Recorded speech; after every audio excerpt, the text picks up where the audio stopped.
Hey guys, Ron here. Hope everybody's well. Today we're going to be looking at actually the home behind me, and that was the former home of Paul Newman and Joanne Woodward. Try to get myself out of the picture. This house is so large that I need to show it to you I need to kind of pan because it's so large. Let's go over there and take a look. Paul Newman, iconic actor. Look at the size of this thing. This house basically takes up a couple of blocks here. Well, let's say not a couple of blocks, no, but it's a large home. It's a large home, very large, with that black gate with the car inside. Interesting because the house next to it looks very much like it. Okay, this little dog is pulling at me and wants his walk. He doesn't realize this is a vlog, not just a dog walk. We're going to come back to the house in a minute. I'll say what I always say too. It's picked up by some of you guys too. The amount of traffic that is on these streets is really amazing. You know, to have a $20 million home but have all this traffic, that to me is a negative. You know, gorgeous home, but this is all. I'm surprised there aren't speed bumps here. This is Beverly Hills. This is just north of Sunset, so the homes are a little bigger, a little nicer, definitely bigger than they are south of Sunset, which is towards Rodeo Drive and the flats of Beverly Hills. Now let's see what this guy's doing. That car just skidded to a stop, or skidded, then started up, then stopped. What is it? Lamborghini, Ferrari? It's coming up the street. We'll see it in a minute. Paul Newman. Here he comes. Let's see how fast he's going to go. Ferrari.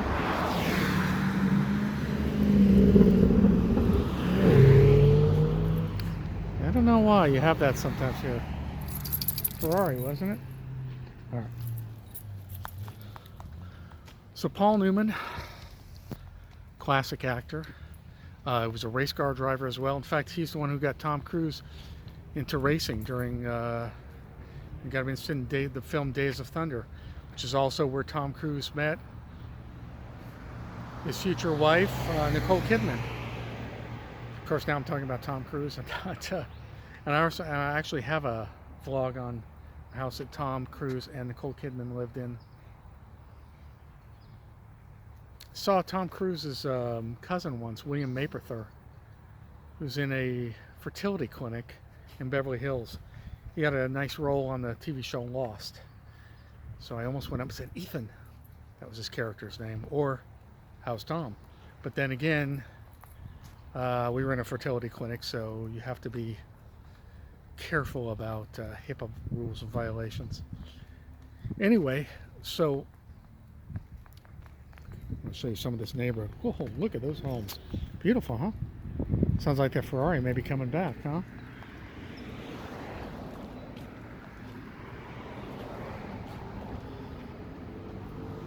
Paul Newman was born in Connecticut.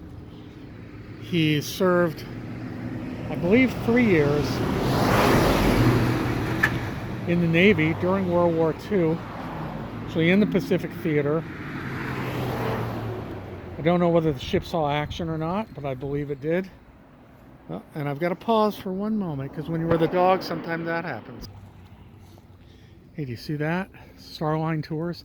That's the second tour bus I've seen since I've been in the last 5 minutes. So I guess there's some other celebrities that live up here, huh? They're going that way. They're going that way on Sunset. Anyway, so I was talking about Paul Newman. There's another beautiful brick home. I was talking about Paul Newman in the Navy during World War II, 43 to 46. And of course, honorable discharge as far as I know. Then he went to, oh, was it Yale Drama? I believe so, but if I'm wrong, please correct me. and to the Actor Studio. And you know, if you watch his films, and I must say this is a terrible confession because I too went to the American Academy of Dramatic Arts, which is structured very much like Strasberg's Institute, the Actor Studio. But I have not seen many of Newman's films. But I recently saw, I mean, I've seen The Hustler and I recently saw, it's a beautiful Mediterranean.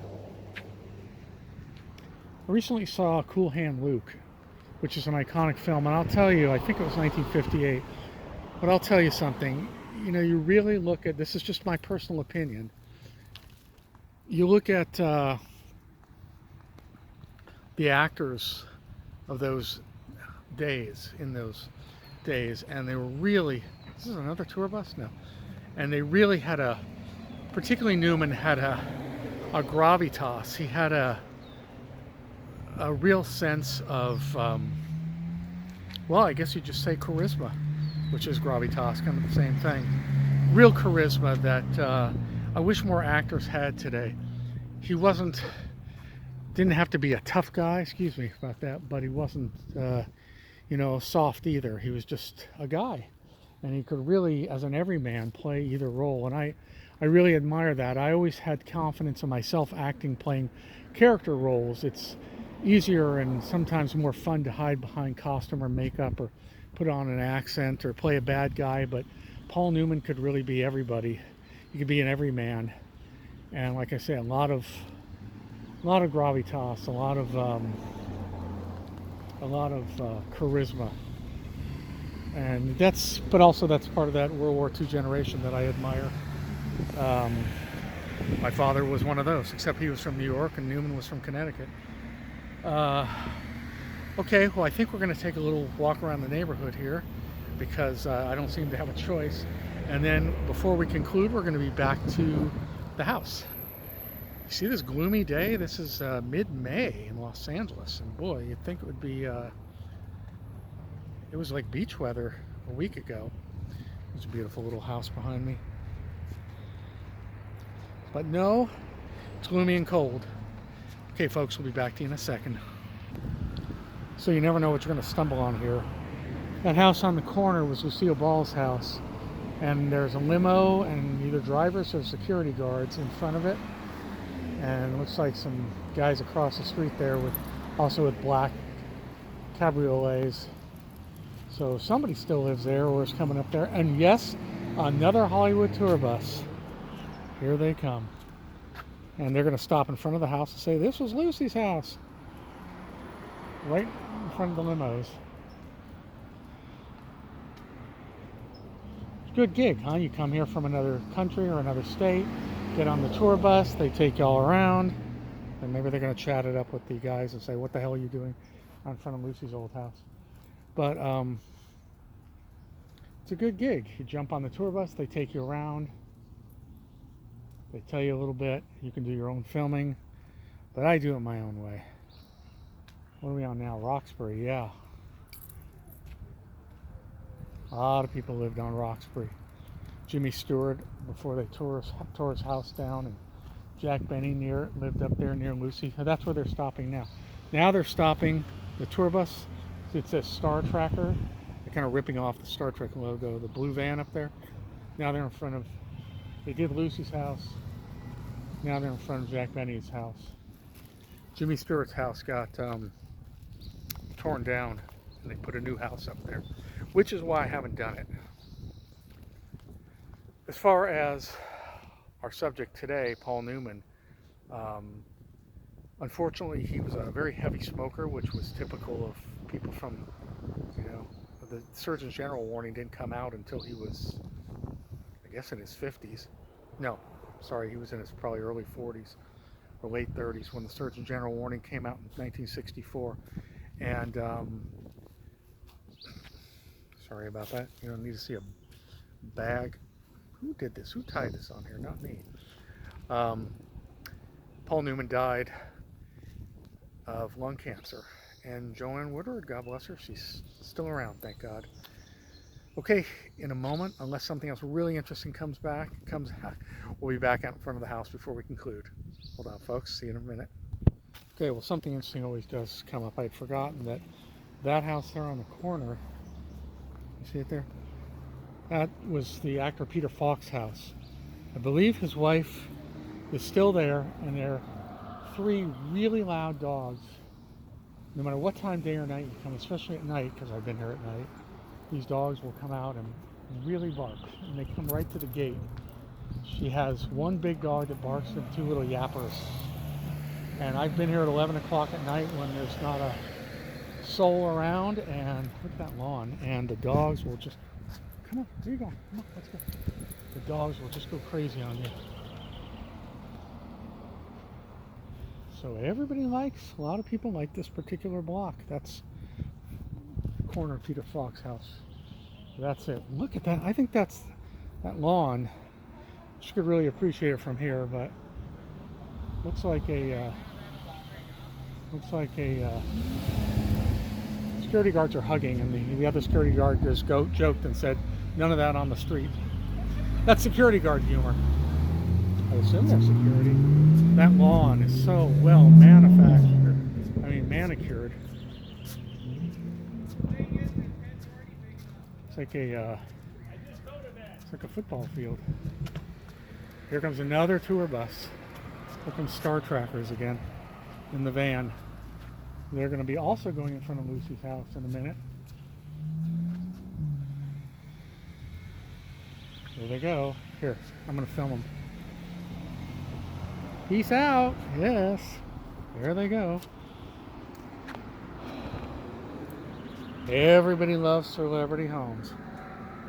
So again, I'm obsessed with that lawn, the Peter Falk lawn, the Mrs. Falk lawn over there at home. That home's humongous. That home's even bigger than the Paul Newman house. And look at the wall to it. Look at that backyard. So you have like a 7-foot wall, and then you have like a 20-foot hedge on top of the wall. That's what I call good privacy, huh?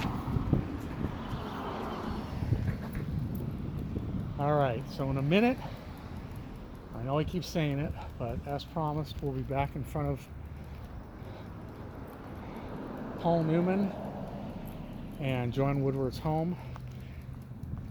They had a couple of Beverly Hills homes, and I believe out in Malibu, but I think this one seems to be the most interesting. And I do know who lives there. It's a pretty important, famous businessman. I'm not going to say it now, even though it is in the public record, just because that's the way I like to handle things. We'll be out in front in a second, folks. Again. Okay, so let's take another look at the home. Get a little closer this time. Hopefully no more racing Ferraris. Oh, they have dogs too. Beautiful old brick again. Not too much space out in front, which means they must have a tremendous backyard. Now the Peter Falk house has a similar, Tesla pulling into the house next door. Peter Falk house has a similar a gate like that. It's more open than their black gate here though, but I guess that's just the way they designed them in the 30s or whenever these homes were built. Alright folks, well I think I'll leave it there. My name is Ron. Thank you very much for watching and listening. If you enjoy the channel, please subscribe if you have not already subscribed, and if you do subscribe, feel free to leave comments in the comment section. They usually provide for a very spirited discussion. What I really enjoy, folks, is if you give the channel likes, because that's what really moves along. That's what really gives me traction. Look how large this house is. I just have to keep going and going and going. All right, let's leave it there. Thank you again, folks. Again, my name is Ron, and I'll see you at the next location. Bye-bye.